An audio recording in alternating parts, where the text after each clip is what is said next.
오늘의 사연 시작하겠습니다. 안녕하세요. 43살 워킹맘입니다. 11살짜리 아들 하나, 9살짜리 딸내미 하나 키우고 있어요.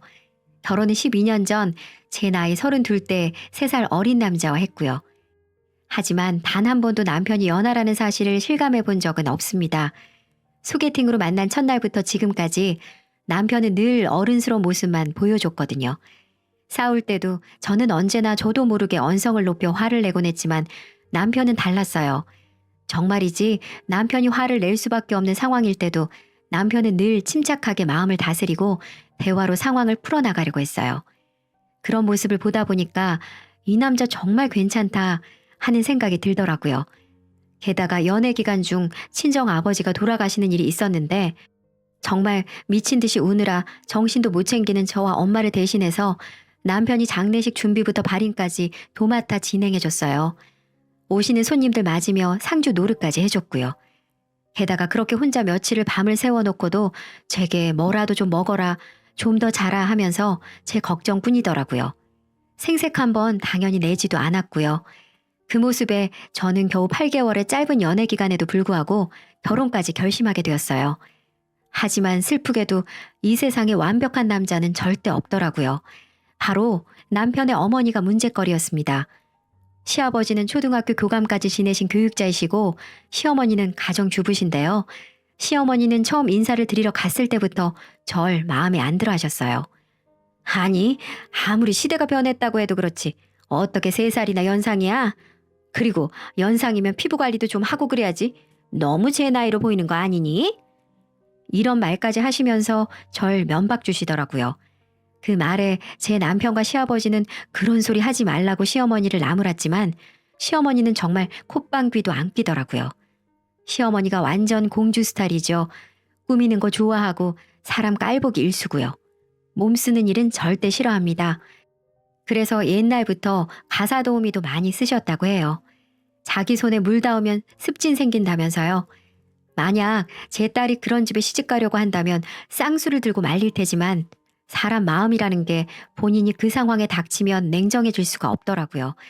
전 남편을 너무 사랑했고 남편의 마음 씀씀이가 너무 좋았기 때문에 결국 시어머니라는 거대한 산을 애써 모르는 척하고 남편만 보고 결혼했어요. 그리고 결혼 생활은 정말 좋았습니다. 남편과 함께하는 하루하루가 행복했어요. 물론 투닥거릴 때도 있었지만 언제나 남편이 어른스럽게 상황을 해결해줘서 어찌저찌 행복하게 결혼 생활을 굴려나갔습니다. 그리고 예쁜 아이들도 낳게 됐고요. 시어머니는 항상 우리 아들 하시면서 시댁에 자주 좀 놀러 오라고 하셨지만 남편이 적당한 선에서 늘 커트해줬습니다. 시어머니의 닭다리 심해지자 시댁에는 석 달에 한 번 방문할 거고 그 이상은 절대 안 된다고, 친정에도 똑같이 방문할 거라고 아예 못을 박았네요. 시어머니는 그게 말이 되느냐며 거품을 물었어요. 하지만 시아버지도 시댁 식구가 자꾸 얼굴 비추면 못 쓴다고 하시면서 아들한테 그만 집착하라고 핀잔까지 주셨어요. 시어머니는 남편과 시아버지의 완강함 때문에 입을 삐죽대면서도 결국 석 달에 한 번 방문에 동의했네요. 물론 저는 시댁에 방문할 때마다 힘든 시집살이를 견뎌야 했어요. 시어머니께서는 본인은 먼지에 정말 예민하다면서 집안 곳곳을 청소하게 시켰는데 심지어 마대자루가 있는데도 불구하고 걸레질은 꼭 무릎을 꿇고 하라고 시켰어요. 한 번은 손이 많이 가는 갈비찜, 잡채, 전골 등이 드시고 싶다고 해서 3시간이나 시간을 들여서 요리했더니 제가 한 건 전부 맛이 없다며 눈앞에서 배달 음식을 시키기도 했고요. 저에게 항상 배운 것 없고 교양이 없단 말도 입버릇처럼 했습니다. 남편은 그럴 때마다 시어머니에게 불가지 화를 내주긴 했지만 오히려 제가 말렸어요. 석 달에 한 번만 참으면 되는 데다가 남편이 항상 저에게 미안하다고 그리고 고맙다고 말해주고 시댁에 다녀오면 꽃다발처럼 작은 선물이라도 챙겨주었거든요. 그래서 그냥저냥 버텨나갈 수 있었습니다. 하지만 그런 결혼 생활이 10년이 넘어갈 무렵 제가 정말 상상치도 못했던 시집살이가 펼쳐지게 되었어요. 저는 문구회사에 다니고 있고 남편은 프리랜서 영상 편집자로 일을 하고 있어요. 그래서 저는 출퇴근을 하지만 남편은 외주를 받아서 재택근무를 하거든요.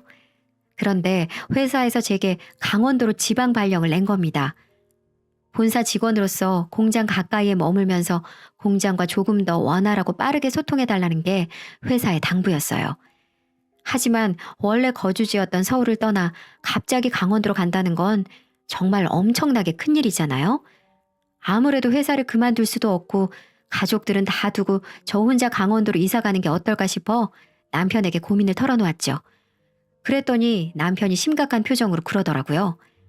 어떻게 당신 혼자 강원도에서 살아? 그러지 말고 우리 다 같이 이사하자. 당신 외롭게 혼자 사는 꼴 나 못 봐? 제가 너무 놀라서 진심이냐고 그러니까 당연히 진심이라고, 같이 안 살면 어떻게 부부겠냐고 하더라고요. 그 말에 눈물이 그렁그렁 차올랐습니다. 내가 정말 결혼 잘했구나 싶었어요. 그렇게 다 같이 강원도로 이사 가기로 하면서 집도 알아보고 아이들 전학도 준비했어요. 그러면서 시댁과 친정에도 소식을 알렸고요. 그런데 시어머니가 난리가 나신 겁니다. 아니 어떻게 강원도로 갈 수가 있느냐고요. 그럼 석 달에 한 번 보는 것도 힘들어지지 않겠냐고요. 남편이 그래도 어쩔 수 없다고 하니까 이런 법은 없다고, 가려면 자기를 죽이고 가라네요. 그러면서 난리를 치는데 정말 60도 훌쩍 넘은 분이 저희 어린 딸보다도 더 심하게 때를 쓰더라고요. 물론 화를 내실 거라곤 예상했지만 그 정도일 줄은 몰랐습니다. 남편은 괜찮다고 저러다 제 풀에 그만두실 거라고 했지만 시어머니는 그 정도에서 멈추지 않았어요. 저희 부부에게 사진 여러 장을 보내시면서 이런 이야기를 하시더라고요. 너희들 강원도 이사 얘기 때문에 스트레스로 머리도 다 빠지고 심지어는 평생 없던 알레르기까지 생겼다. 너희들 정말 나 이 꼴로 만들어 놓고 이사 갈 거야? 시어머니께서 보낸 사진은 정수리 사진과 알레르기 검사 결과지 사진이었어요. 정수리는 솔직히 머리가 대체 어디가 빠졌다는 건지 몰라볼 만큼 빽빽했지만 알레르기 검사 결과지는 의외였어요. 왜 요즘 병원에서 수십 가지의 알레르기 종류 중에 내가 무슨 알레르기를 보유하고 있는지 검사해 주는 것 있잖아요. 그런데 시어머니께서 소고기 알레르기가 있으시더라고요. 그것도 가장 위험한 알레르기 등급이었습니다. 솔직히 정말 놀랐어요. 시어머니께서는 고기 킬러시거든요. 그 중에서도 소고기를 가장 좋아하시는데 소고기 알레르기가 생기셨다니 심적으로 스트레스를 많이 받으시긴 했구나 싶었죠. 남편도 당황해서는 크게 걱정을 하더라고요. 말로는 계획한 대로 그냥 강원도에 가자고 말하는 남편이었지만 아무래도 이대로 가버리면 저도 남편도 마음이 불편할 게 뻔하더라고요. 그래서 저는 강원도로 이사 가기 전에 한 달 동안 시댁에서 시어머니 마음을 풀어드리기로 마음먹었어요. 남편에게도 그러자고 했더니 남편도 정말이냐고, 사실 마음이 많이 불편했는데 그렇게 해주면 정말 좋겠다고 고맙다고 하더군요. 그래서 시어머니께 전화를 걸어서 한 달 동안 같이 살면서 서운한 마음을 풀자고 말씀드렸더니 시어머니가 지금 적선하는 거냐며 또 고래고래 소리를 지르는 겁니다. 하지만 그러면서도 또 올 거면 빨리 오라고 하시더라고요. 정말 어느 장단에 춤을 추라는 건지 모르겠는 일이었지만 어쨌든 저희는 한 달 동안 시부모님과 함께 살게 되었죠. 덕분에 아이들 등하교 시켜주는 일이 만만치 않게 되었지만 딱 한 달만 고생하면 되니 참고 버티면서 시어머니와 이럴 때 원만한 관계 유지하면서 잘 지내는 것도 나쁘지 않겠다는 생각도 들었습니다. 그렇게 시댁에 들어갔는데 사람은 역시나는 역시나더군요. 시댁에서 저는 언제 그랬냐는 듯 시집살이에 시달리게 되었어요. 시어머니는 집안일은 물론 사소한 심부름 하나까지 전부 다 저를 시켰고요. 물 떠와라. 아니 찬물 말고 미지근한 물 떠와라. 아니 컵에 립스틱 자국 남아있는 것 안 보이냐. 다른 컵 가져와라 등등등. 노이로제가 생길 지경이었어요. 남편도 재택근무를 하느라 내내 집에 있으니 당연히 절 도와주려 했지만 제가 말렸어요.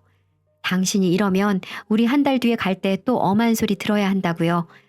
저는 한 달만 눈 딱 감고 참자고 저 자신을 다독였어요. 시어머니가 뭐라고 고래고래 잔소리하실 때는 그냥 한 귀로 듣고 한 귀로 흘렸고요. 제게 쉬기 직전인 찬밥을 먹으라고 주셔도 참고 너 갈수록 못생겨지고 늙는다고 이러다가는 사람들이 나를 더 어리게 보겠다고 깔깔 웃으실 때도 참았습니다. 하지만 정말이지 참기 힘든 건 시어머니가 손주들을 차별하실 때였어요. 늘 아들 아들 하시는 것처럼 손녀는 보지도 않고 손자만 챙기시는 거예요. 같은 식탁에서 손자 앞에만 고기 반찬 밀어주시는 걸 볼 때마다 정말 제 딸이 불쌍해서 눈물이 다 나려고 했지만 그래도 꾹 참았죠. 남편도 정말이지 나쁘끄럽고 미안하다고 했지만 제가 티내지 말라고 했습니다. 시아버지도 시어머니가 소고기 알레르기까지 생겼다니 많이 유하게 대해주려고 노력하셔서 시어머니는 더더욱 기세가 등등해졌어요. 그러던 어느 날이었습니다. 시어머니가 샤브샤브가 드시고 싶다고 하셔서 소고기 샤브샤브와 돼지고기 샤브샤브를 따로 만들었거든요. 시어머니는 소고기가 비싸니까 여자들은 전부 다 돼지고기 샤브샤브를 먹자고 하시더군요. 소고기 샤브샤브는 남자들 주고요. 또 울컥 화가 밀려왔지만 참았습니다. 사실은 어머니가 소고기 알레르기가 있어서 못 드셔서 그런 핑계를 대고 저를 못 먹게 한 거죠. 참 어이가 뺨을 치더군요. 하지만 전 티를 내지 않고 그냥 네 어머니 하고 초심을 잃은 듯 대답했어요. 전 초저녁 때부터 가스레인지 앞에 붙어서 샤브샤브 두 냄비를 열심히 끓여 식탁에 내놨습니다. 다들 맛있다면서 먹더라고요. 하지만 시어머니는 간이 짜다는 둥 깊은 맛이 없다는 둥 타박을 해댔습니다. 그래도 그냥 흘려들으며 식구들 그릇 채워주고 있는데 갑자기 시어머니가 캑캑거리면서 목을 붙잡는 거예요. 너무 깜짝 놀라서 왜 그러시냐고 하니까 숨을 못 쉬겠다면서 거둥거리는 겁니다. 알레르기 반응이 난 모양이었어요. 그 모습을 보는데 정말 소름이 끼칠 만큼 무섭고 제 온몸이 다 딱딱하게 굳어버리더라고요. 시아버지는 황급히 시어머니를 부축하고 남편은 119를 부르려는데 시어머니가 119는 됐고 약이나 가져오라고 컥컥거리면서 말하는 겁니다. 그래서 얼른 알레르기 약을 가져다 드렸더니 물과 함께 꿀꺽 삼키고서 헐떡거리더라고요. 그리고 얼마 지나지 않아서 이제야 좀 살 것 같다고 하는 겁니다.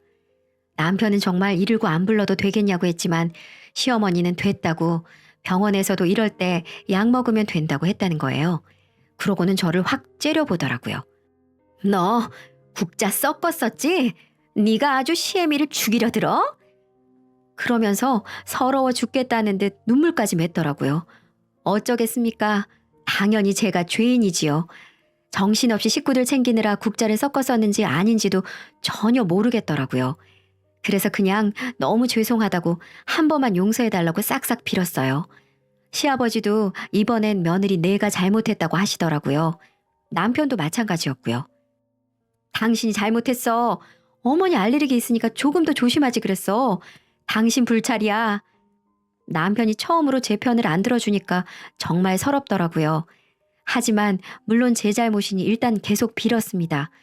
시어머니는 아량을 베풀어 준다는 듯 이번 한 번만 용서해 준다고 콧방귀를 끼더라고요.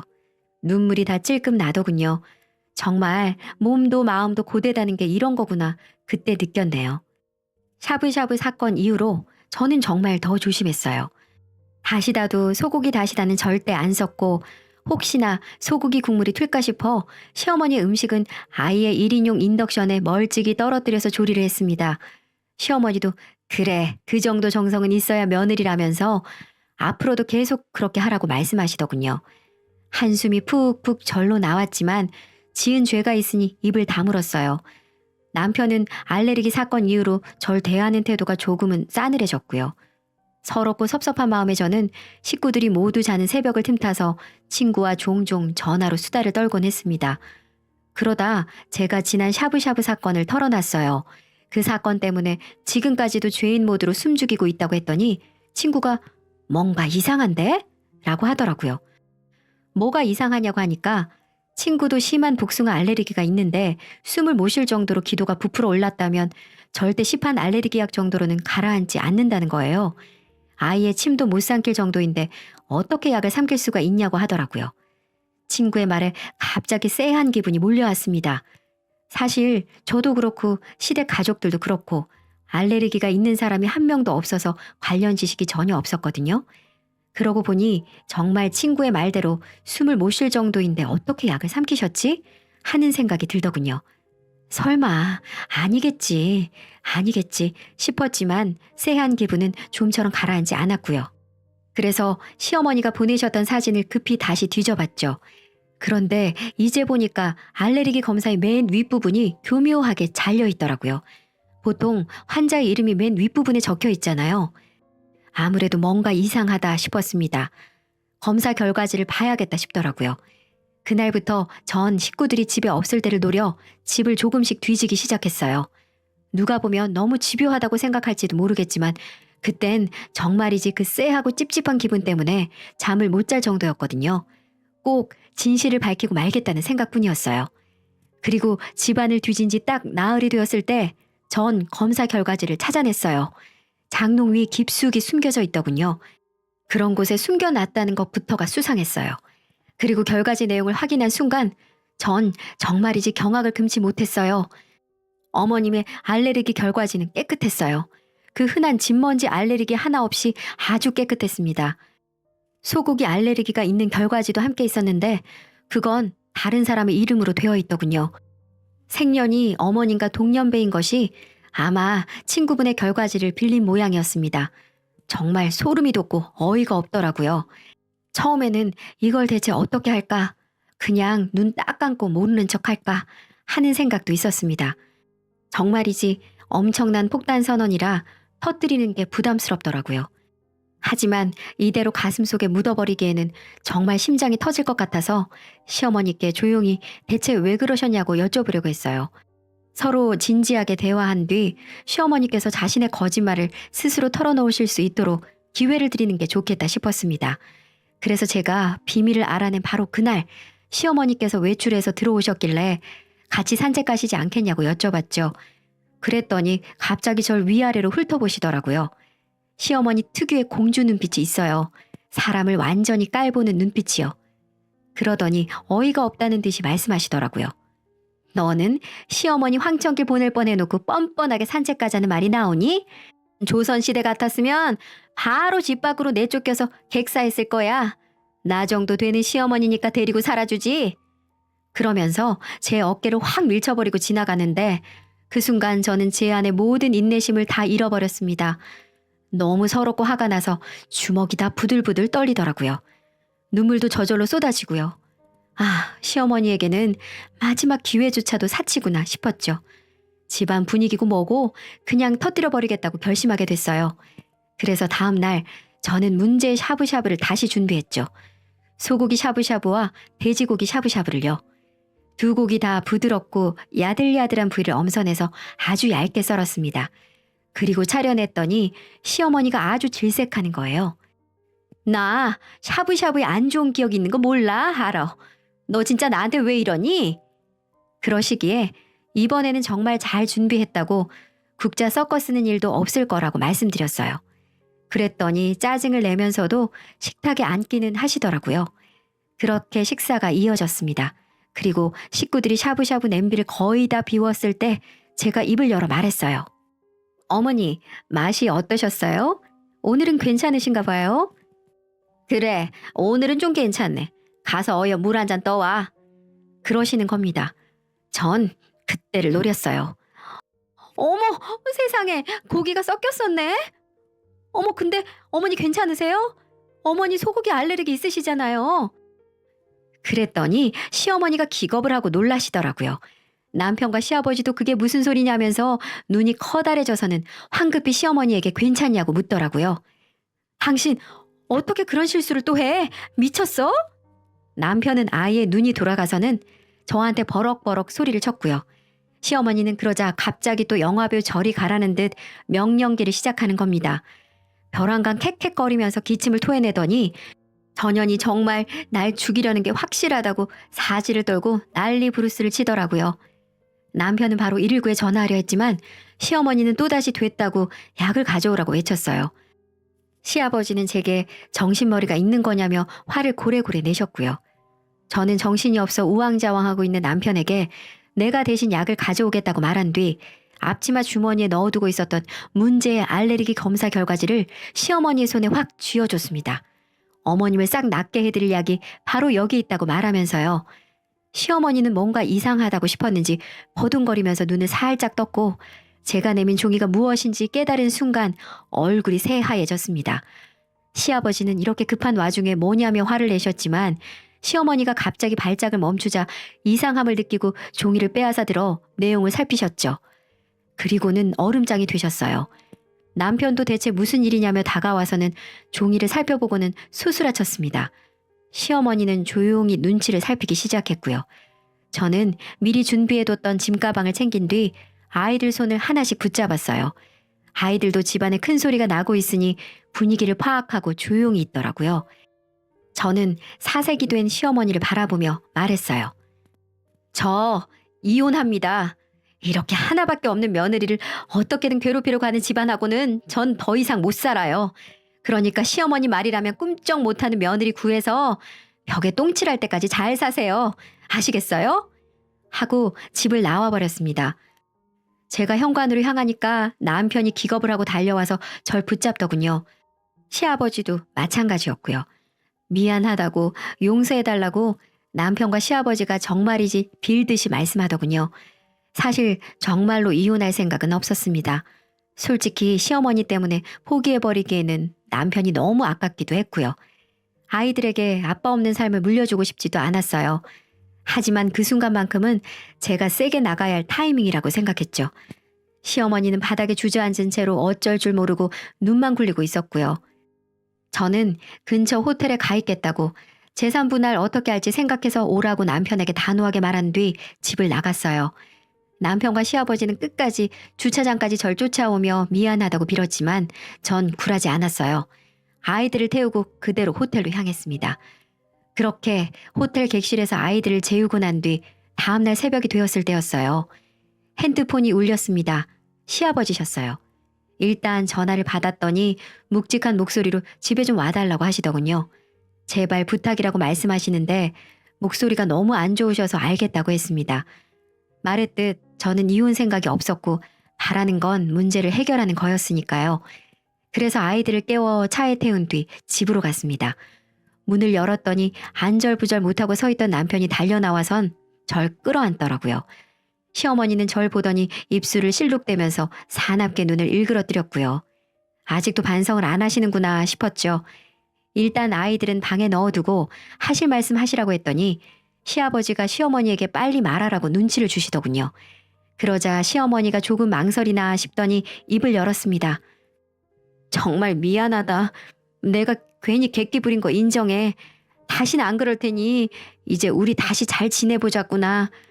내 아들이 너 따라 연고도 없는 강원대 간다길래 네가 너무 미워서 나도 모르게 그랬다. 정말 미안하다. 하며 누가 봐도 시아버지가 시킨 것처럼 연기 대본 대사를 읽듯이 건성건성 말을 하시더군요.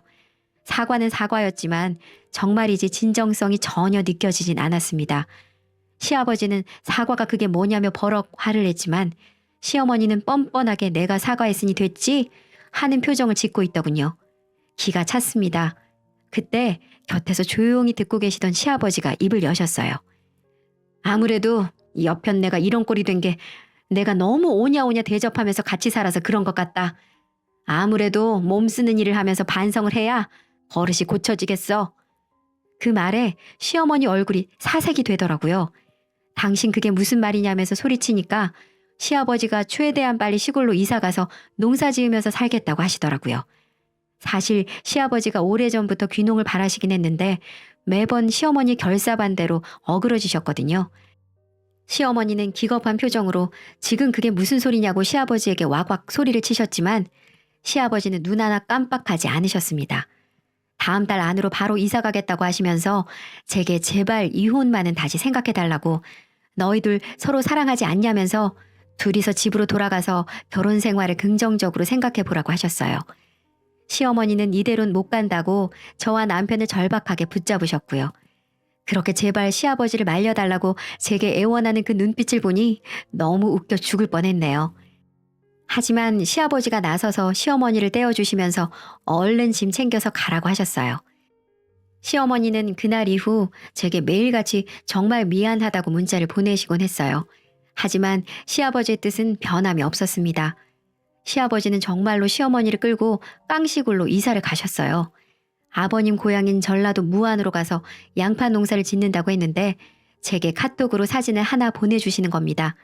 바로 그 사진은 시어머니가 잔뜩 인상을 쓰면서 더운 땡볕에서 양파를 힘들게 캐고 있는 모습이었죠.